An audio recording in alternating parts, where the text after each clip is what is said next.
નમસ્કાર, હું છું અશોક માણેક અને આપ જોઈ રહ્યા છો આ નદીના દ્રશ્યો જે બિલકુલ નદી નથી પણ હાઈવે રોડ છે જે દ્વારકા જવા માટે એકમાત્ર રોડ છે. આપ ચાહે જામનગરથી આવો યા પોરબંદરથી. ભારે વરસાદ સતત 2 દિવસ થયા વરસાદ ચાલુ હોવાના લીધે આ દ્વારકા પાસેના ખોડિયાર ચેકપોસ્ટ ના આ દ્રશ્યો છે. જાણે નદી વહી રહી છે અને બંને કાંઠે ટ્રાફિક જામના દ્રશ્યો પણ આપ જોઈ શકો છો. અહીં દ્વારકામાં પડી રહેલા ભારી માત્રામાં જે વરસાદ જેના લીધે અનેક લોકો ફસાયા છે. જન્માષ્ટમી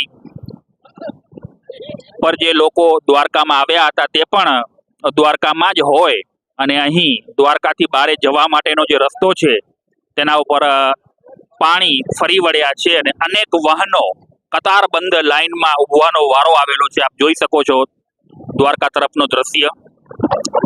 અને આ સામે ઉપરવાસમાં ભયંકર પરિસ્થિતિ હોવાના લીધે અહીં રોડ નદીમાં પરિવર્તિત થઈ ગયો છે અને સામેની બાજુ જવું મુશ્કેલ છે હાઈવે રોડ પર.